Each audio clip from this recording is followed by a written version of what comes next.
પોલીસે ફરિયાદને જોતા જ અને તેની વાતો પરથી શંકાસ્પદ જણાયો હતો, જેથી તેની ઉલટ તપાસ કરતા પોલીસની શંકા સાચી ઠરી છે. વડોદરા શહેરના રાત્રિ બજારથી મંગલ પાંડે રોડ પર આજે બપોરના સમયે લેબર કોન્ટ્રાક્ટર વિક્રમ રાઠવાને બાઇક પર આવેલા બે શખ્સોએ ચાકુના ઘા ઝીંકી ₹9,90,000ની લૂંટ કરી ફરાર થઈ ગયા હોવાની મનગઢંત કહાની બનાવી વડોદરા પોલીસને દોડતી કરી હતી. થોડા દિવસે લૂંટનો બનાવ બન્યો હોવાનો મેસેજ પોલીસને મળતા જ તેઓ સ્થળ પર દોડી આવ્યા હતા. ત્યારે પોલીસે તપાસનો ધમધમાટ શરૂ કર્યો હતો.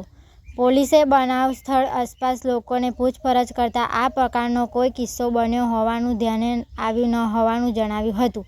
બીજી તરફ સમા પોલીસની એક ટીમ રાત્રિ બજાર પાસે આવેલા યમુનાજી હોસ્પિટલમાં દાખલ લેબર કોન્ટ્રાક્ટર વિક્રમ રાઠવાની પૂછપરછ કરી હતી. ત્યારે તે વારંવાર પોતાનું નિવેદન બદલતા પોલીસને શંકા ઉપજી હતી. તેની ઉલટ તપાસ હાથ ધરવામાં આવી હતી. એક ટીમ વિક્રમ રાઠવાની પૂછપરછ કરી રહી હતી, ત્યારે બીજી એક ટીમ ખોડિયારનગર સ્થિત તેના નિવાસસ્થાને તપાસ હાથ ધરી રહી હતી.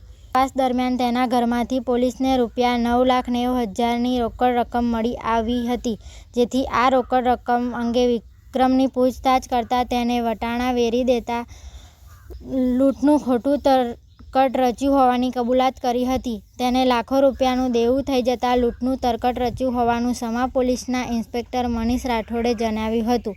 આમ એકંદરે પોલીસની શંકા સબીબી ઠરી અને પોલીસે જે દિશામાં તપાસ હાથ ધરી તે સફળતા મળતા લૂંટનું ખોટું તરકટ રચ્યું હોવાનું સામે આવ્યું.